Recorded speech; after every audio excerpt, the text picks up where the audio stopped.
You've got the topic. So I'm going to start with kind of a model that I've been developing to explain to people what we do, both individuals like all of you that are here, and then individuals who might run an assisted living center and or a skilled nursing facility or a program for seniors. And this really comes from the research of Dr. Datis Karazian.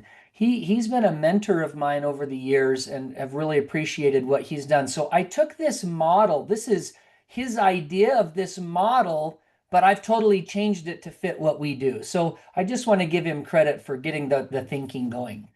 When we talk about dementia, I don't think we talk enough about what happens before someone gets dementia. And this brain fog is an interesting phenomenon because in our current society, there's a lot of people that say, I have brain fog. And if you said, hey, that was the early stages of dementia, they'd kick you in the shins because it's like, no, it's not.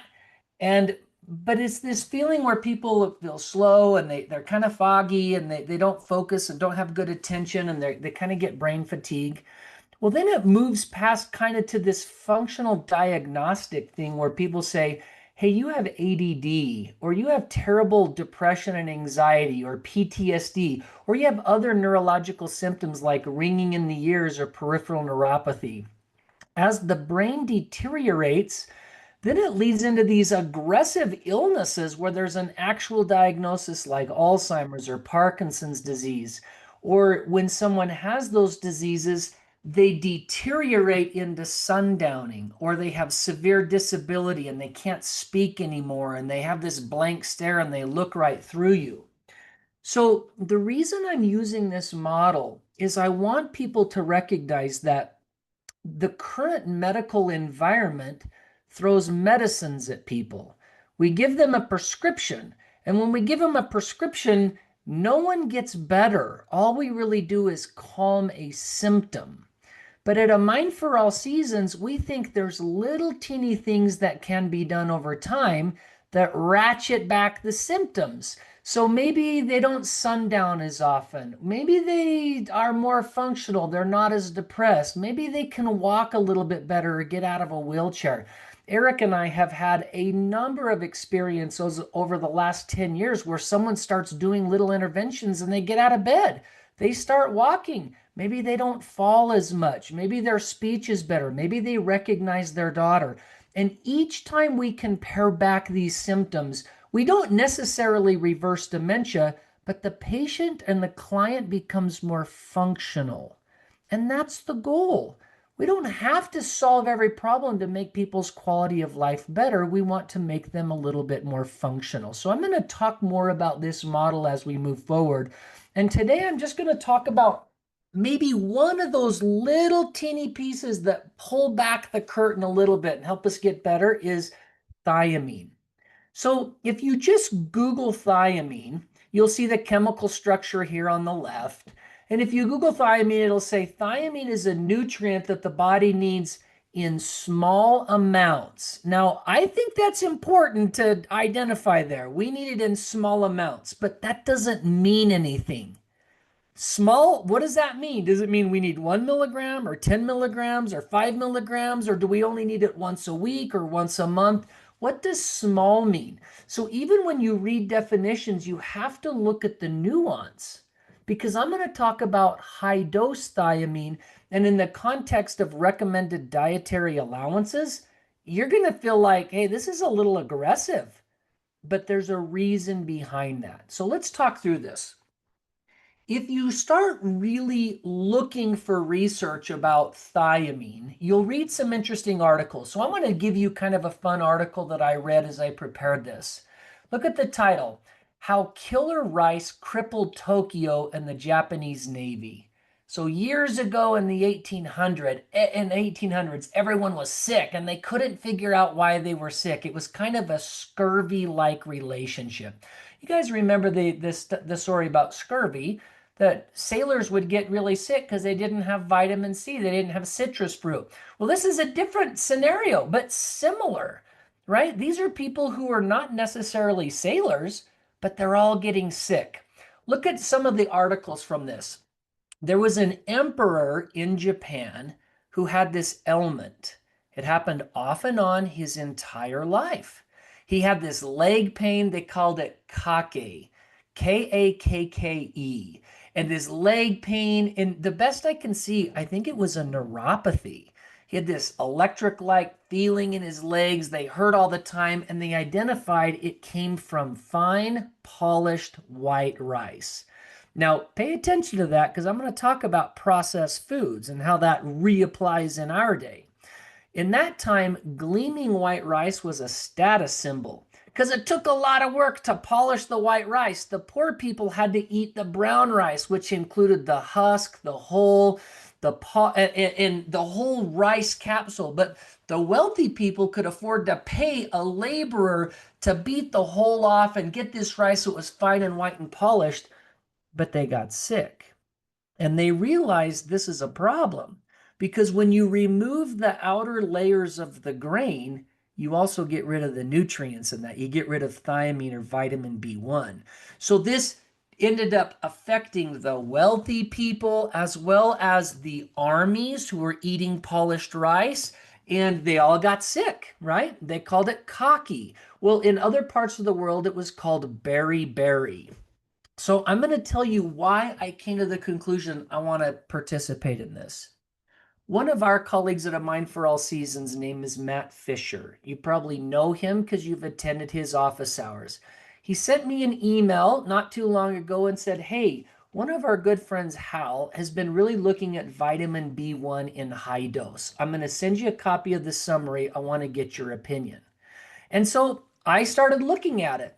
Then I got another email from a practitioner or a colleague in San Francisco, and he had a protocol for dementia. And when I looked at his protocol for dementia, it was high dose thiamine.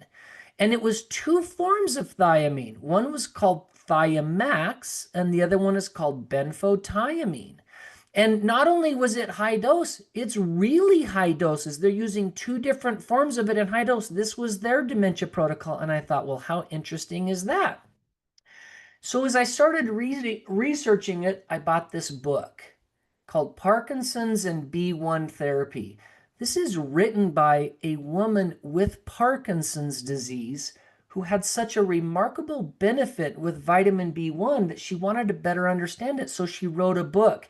In that book, there's a chapter and it has all of these people from around the world who have taken high dose vitamin B1 and sent to her their response. And so she included email after email after email of all these people taking high dose vitamin B1 therapy. By the way, vitamin B1 and thiamine is the same thing, in case you were wondering. And then it all took me to this researcher. His name is Dr. Antonio Constantini. He's from Italy and he's a neurologist. He died in 2020 after having a stroke that they think was related to COVID.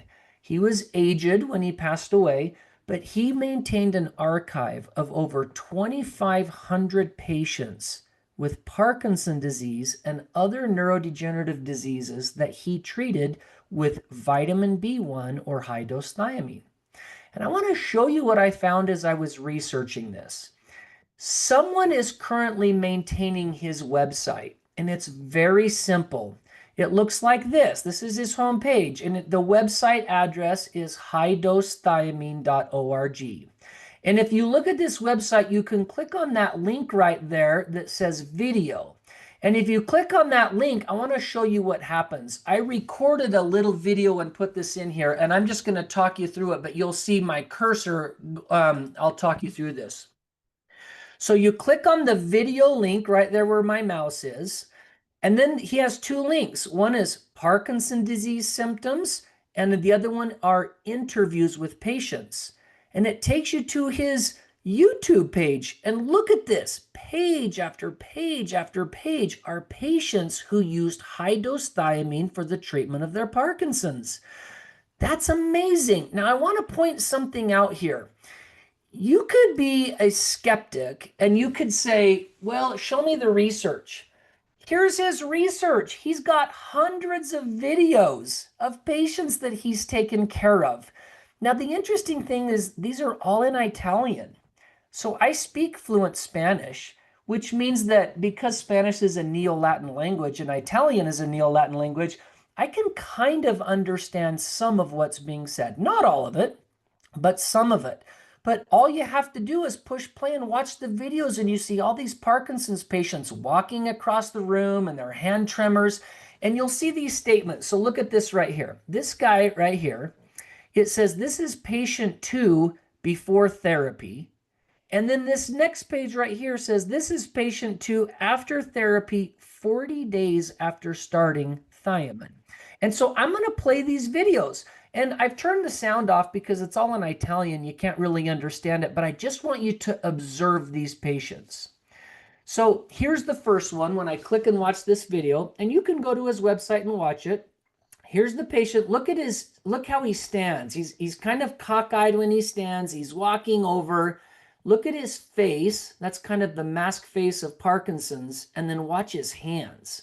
When she shows his hands, he's really got these strong tremors down in his hands. It's not real high quality video, right? And so that's before he started therapy. When I go to 40 days later, here's the same guy. Now watch, as he walks in, look at his facial expression. You can he's now smiling, he's happy, his hands have settled down. And when you watch this video, he's smiling and laughing, and he says, it's a miracle. This is a miracle. And so it's fascinating. 40 days after starting high-dose thiamine, this guy's just happy as a clam. He says, I can't believe, why didn't we start this earlier? This is a miracle, right? And I don't understand everything that he's saying, but if you go back and watch the videos, he has a lot of interviews, and then he just has videos of patients doing certain things with their Parkinson's disease, okay? So I'm going to go back and talk about what I found as I'm researching this. Thiamine deficiency in the medical literature is actually called beriberi. So if you look at thiamine deficiency, you're going to see that pop up, and you just need to know they're synonymous. They mean the same thing.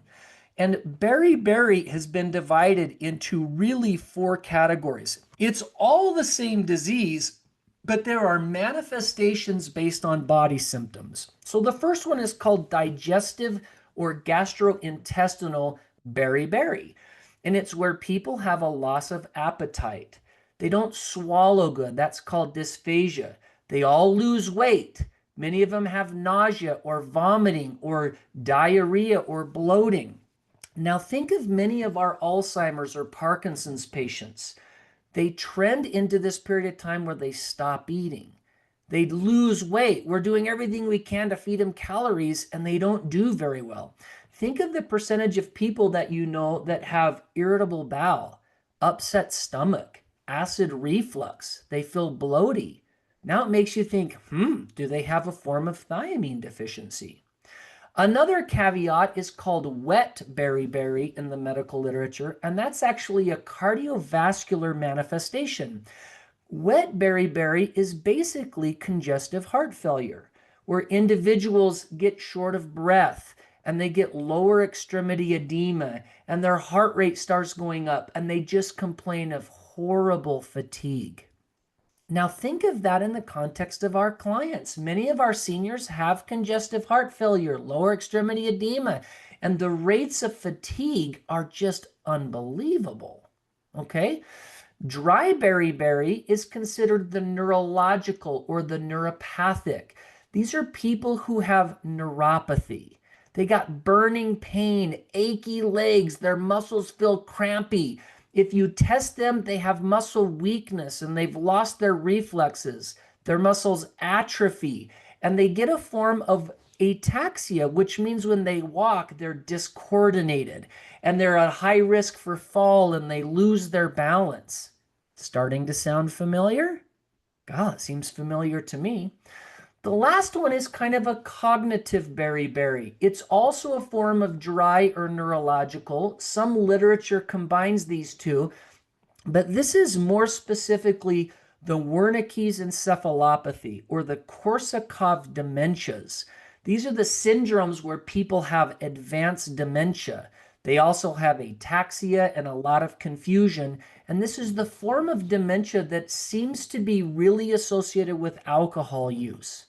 Now, why? And it's because the alcohol makes them thiamine deficient. Alcohol in our day is the polished rice of cocky syndrome back with the Japanese army that I just showed you. It limits the intake of thiamine. So why aren't we doing blood tests? Well, let me show you a blood test from LabCorp. If we do a blood test, this test right here shows you that the level is 75 and that the level that's considered normal is 66 to 200. Now, if you recognize the nuance, this level of 75 is actually almost at the lowest end of the threshold. So you have to look at this in the context of the patient. What if that patient has these symptoms? What if they've lost their appetite and they're losing weight and they got bad peripheral neuropathy and they're starting to have heart problems and they can't remember anything and they get terrible, terrible fatigue?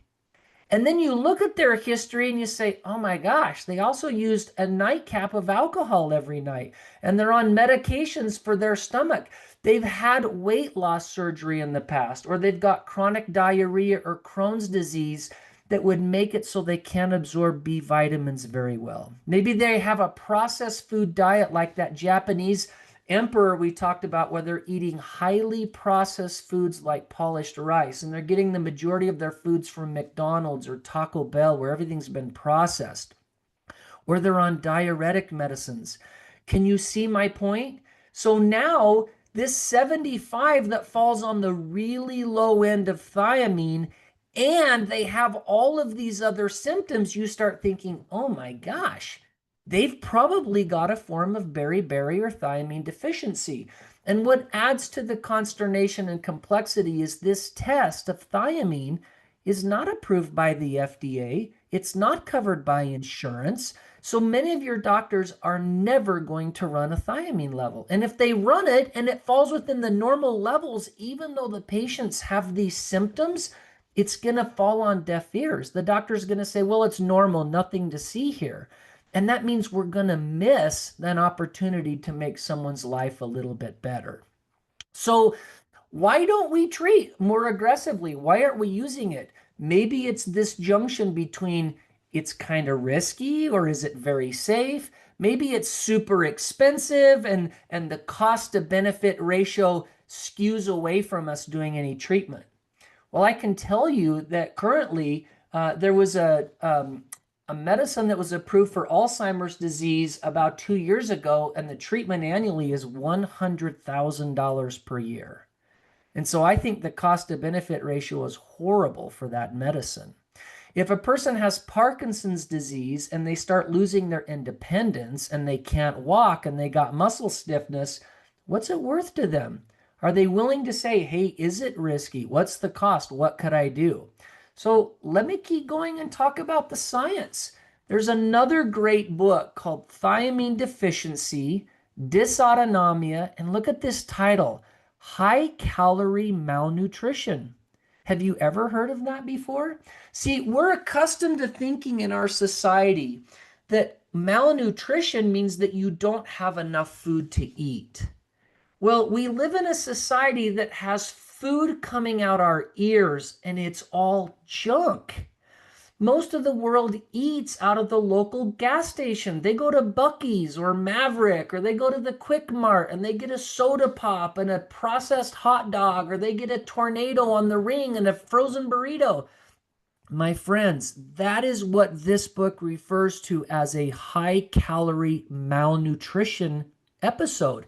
And on the right-hand side of your page, you'll see beriberi. In this book, this is called the Great Imitator, because you get these thiamine deficiencies and you have all of these body symptoms.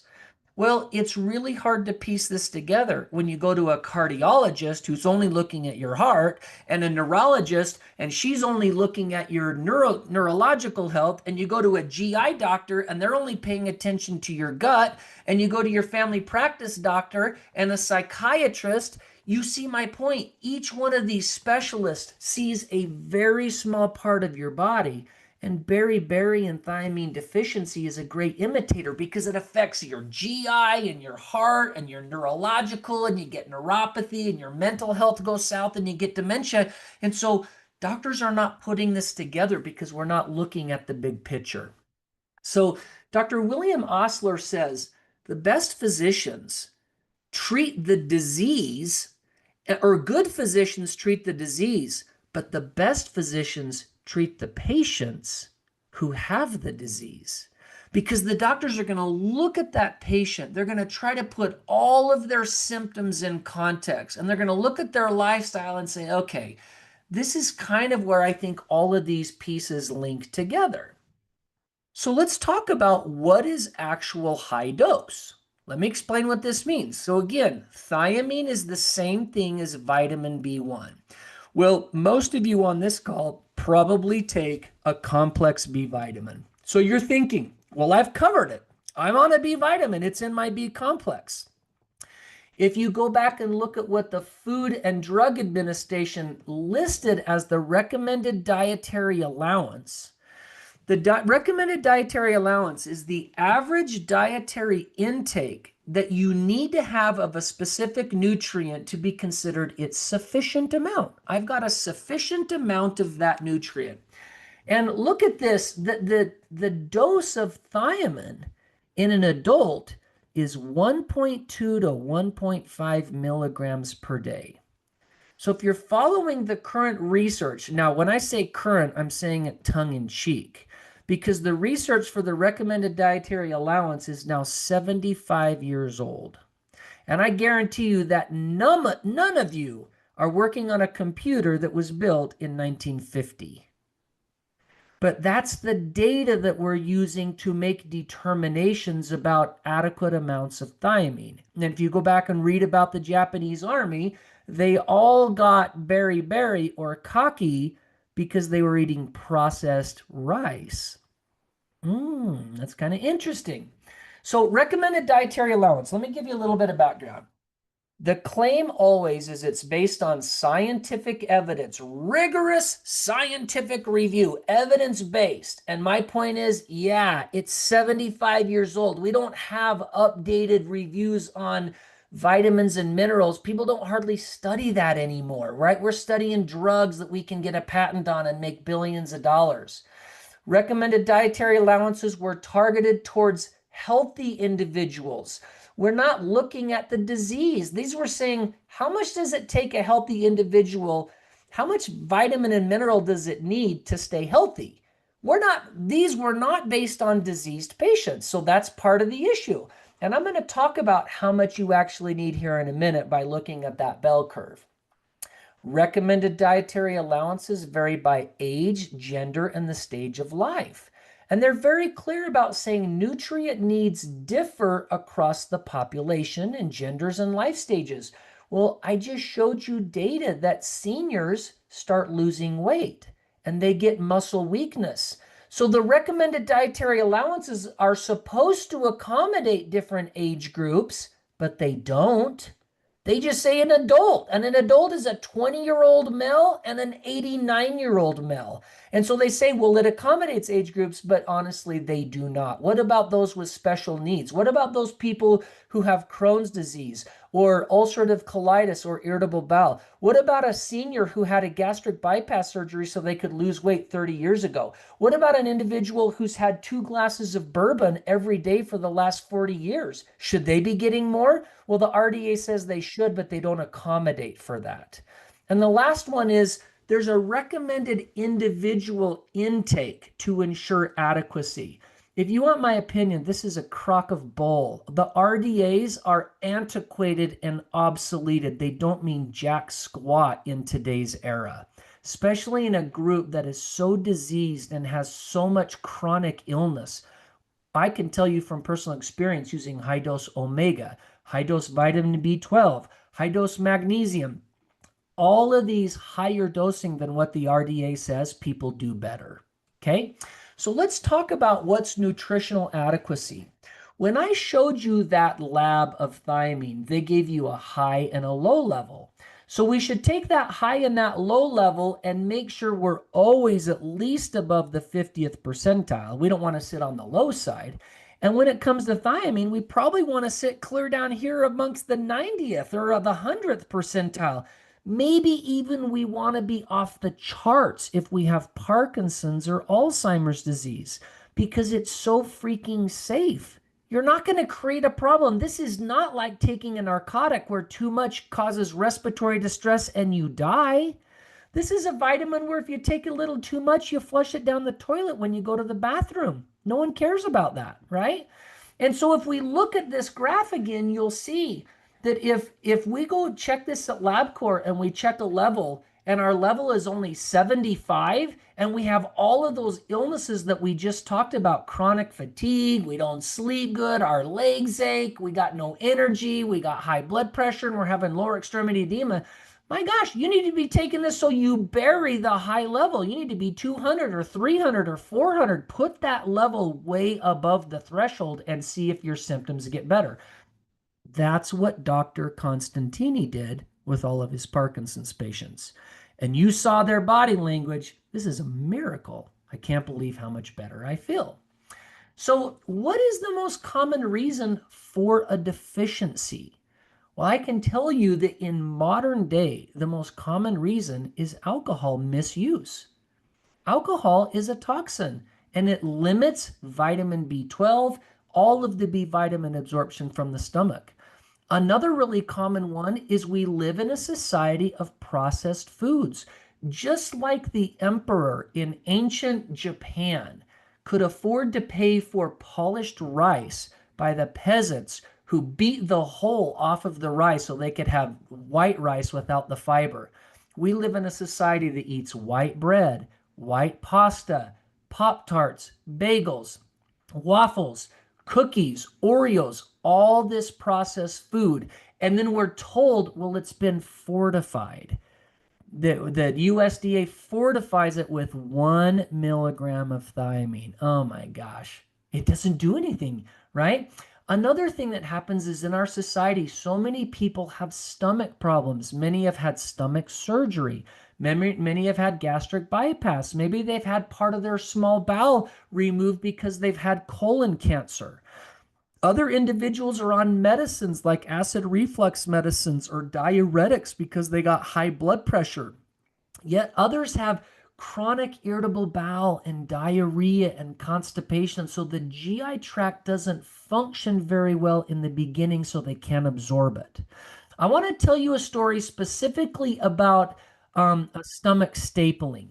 About 2 years ago, I had a dental hygienist come to my office and she was walking, she had ataxia. And I don't mean to be disrespectful, but she kind of walked like someone who would be intoxicated. No balance, wobbled all across the room. She was wearing braces on her ankles, and she came in, and I said, my goodness, you're so young. What happened? Did you have a head injury? And she says, well, kind of, sort of. She said, I lived in Montana and I went to Mexico to have the gastric sleeve done so I could lose weight. And when I came back to the United States, I did well for about 2 months and then I started chronic vomiting. And I vomited and I'd go to the ER and they'd give me medicine and I'd go home and I'd start vomiting again. So I'd go back to the ER and they started saying, hey, maybe something's wrong with my gastric sleeve. But none of the surgeons would touch her because she had her surgery down in Tijuana, Mexico. And so they said, well, go back and talk to your surgeon. And she says, I can't. He's in Tijuana. I can't afford to go there. And he doesn't speak any English. So it just created this problem.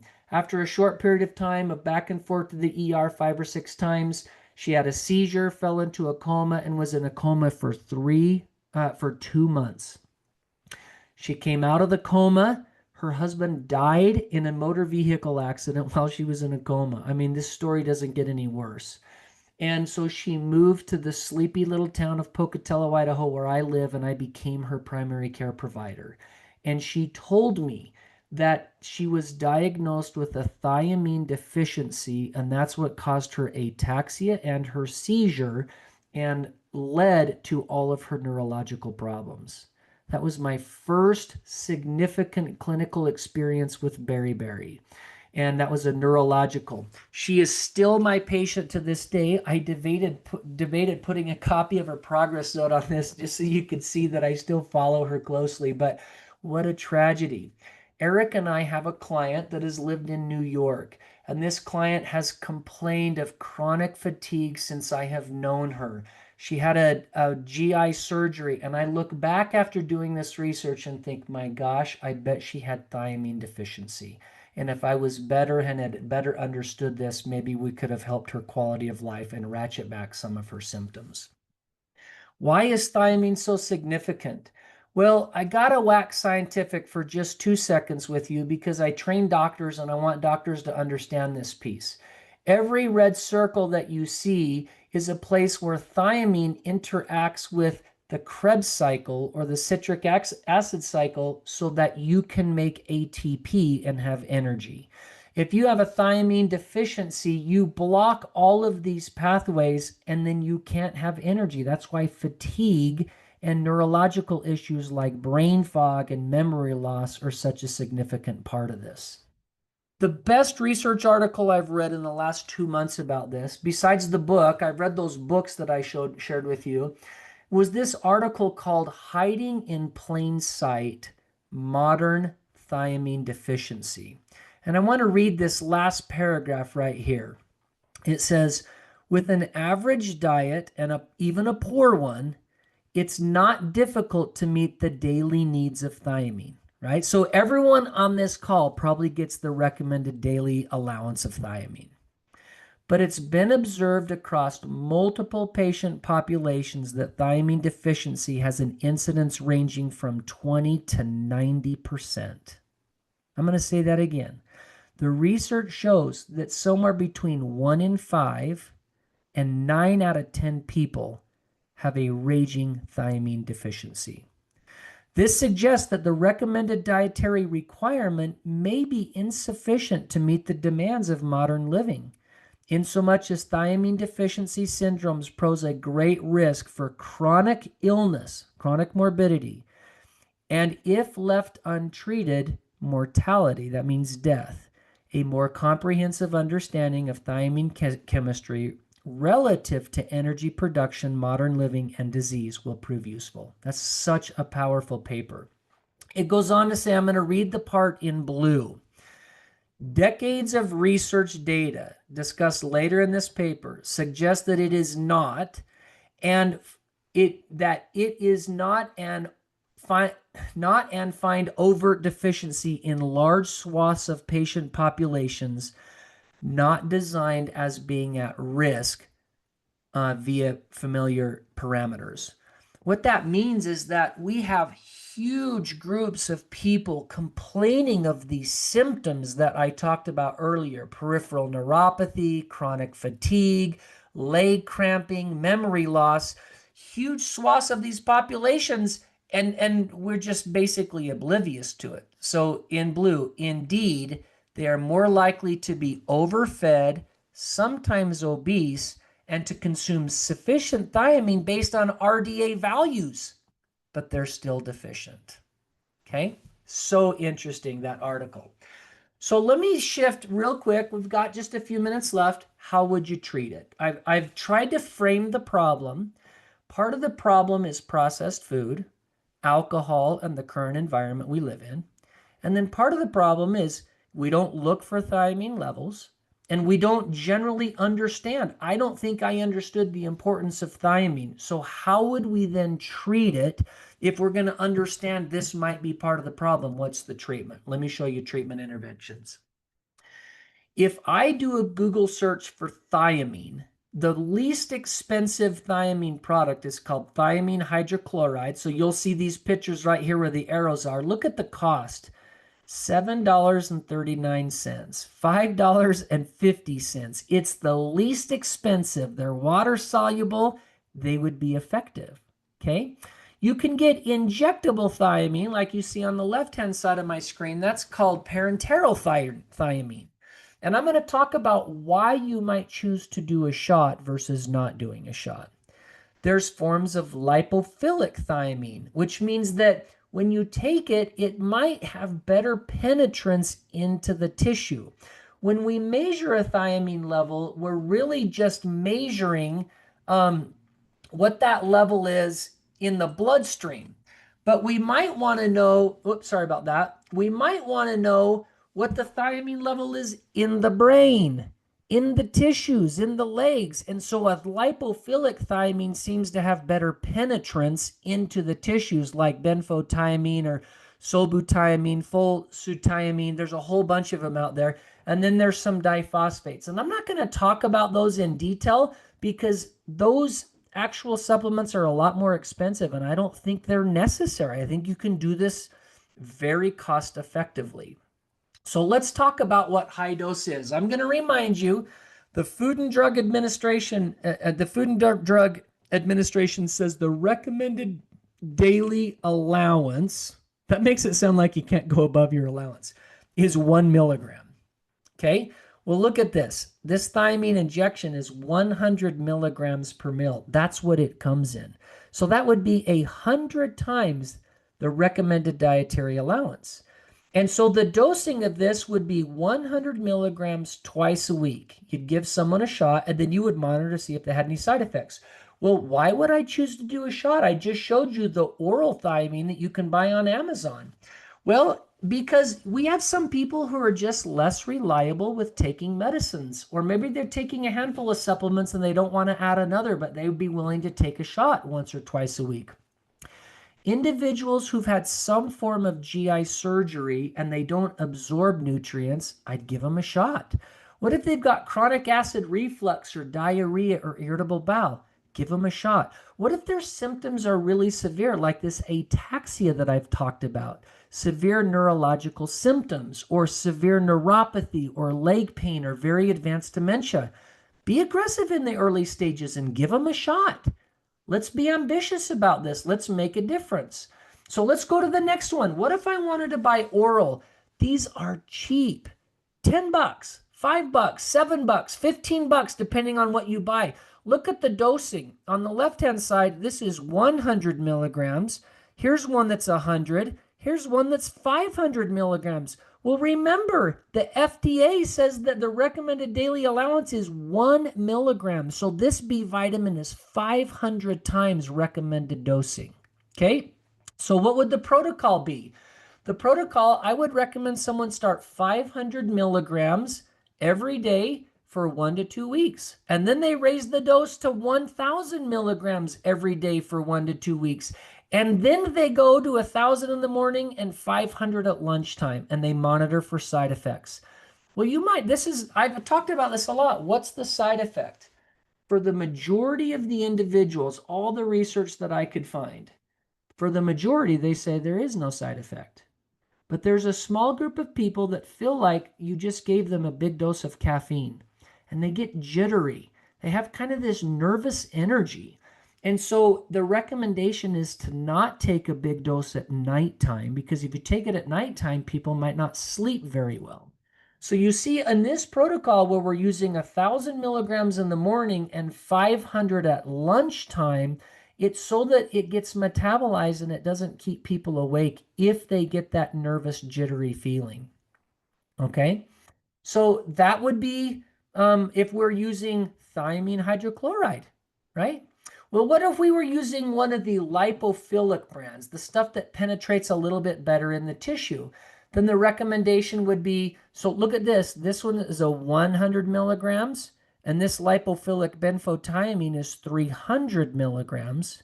Then the recommended dosing would be start with 300 milligrams for 1 to 2 weeks, and then bump it to 600 milligrams for 1 to 2 weeks, and then go to 600 milligrams twice a day. But we're going to avoid taking it at night because it might cause a little bit of nervous or anxious energy. Okay, we monitor for those side effects. It was interesting in reading the article about Parkinson's disease, because another potential side effects is people feel fatigue. Now it's weird. You take it for fatigue, but the side effect is fatigue. Everything that I could read would say that when you start taking it, people feel really good, really good, really good. They're doing great for 1, 2 months, and all of a sudden they feel tired and they can't figure out what's going on. In those instances, they tell people stop taking it for a couple of days to wash it out and then restart at a lower dose. So those two primary side effects would be nervous energy, feeling jittery, and the other one would be maybe feeling a little bit of fatigue after you've done really high dosing for a long period of time. Okay? So I want you to pay attention real quick to the dosing. Look at this. This is 600 milligrams twice a day, and they're saying that the FDA, the RDA is only 1 milligram. That's why it's called high dose thiamine, because high dose thiamine, we're dosing it at somewhere between 1,000 and 2,000 times higher than the recommended dietary allowance. Very, very safe. Okay. All right, let's go on and say, well, what are the conditions, Randy? If you would just summarize real quick, what are the conditions that someone might complain about where I could think high dose thiamine would be a good idea? Remember, you can get a bottle of thiamine on Amazon for 10 bucks. And so anyone that has this terrible fatigue or brain fog or chronic pain or congestive heart failure, digestive symptoms, they eat a high processed food diet, they've been using alcohol, they got neuropathy or bad circulation, or they feel weak and they got numbness and tingling and they can't walk and they got Raynaud's. It's not like it's a one size fits all, but it's paying attention to the fact that the cardiologist only pays attention to the heart, the neurologist is only the brain, your GI doctor's only the GI, and thiamine affects all of your body, all your body symptoms. We have to pay attention to that. Okay? So I want to end with this quote. The greater the ignorance, the greater the dogmatism. And I love that quote because oftentimes when I've shared things with individuals that don't understand, they'll say, oh, that's so stupid. Randy's crazy. He doesn't know what he's talking about. I've been guilty of that myself in the past. But I love this quote from Sir William Osler. He was the father in modern medicine in Canada. The more ignorant we are of a treatment or a health parameter, the greater our dogmatism that it absolutely can't work and can't make a difference. Again, I've read these books, Parkinson and the Great B1 Therapy, Dr. Constantini's website, highdosetiamine.org. I invite you to spend some time, buy some books, read about it. This book is a really easy read. I read it in about 1 hour. It's only about 100 pages, and I just quickly went through it and marked it up. It was really good from a patient's perspective. And I'm going to come back to where I started. We live in a society where seniors start complaining of a little bit of brain fog. They feel like they're slow and they're not focused. And then they get a diagnosis of ADD or depression. And then as they age 10 years later, they say, well, you have early Alzheimer's disease. Take this medicine. And I think, medicines never fix these chronic neurological challenges. They might minimize a symptom, but they don't reverse it. They don't fix it. But what if we started at a Mind for All Seasons to just do high dose thiamine or high dose vitamin B12, or we do glutathione, or we do omega 3s, or we do hyperbaric and exercise with oxygen, and we start implementing these little things, pretty soon our functionality gets a little bit better. And my message today is that higher dose vitamin B1 might be one of the rungs on that ladder that helps us improve the quality of life of the people that we're taking care of.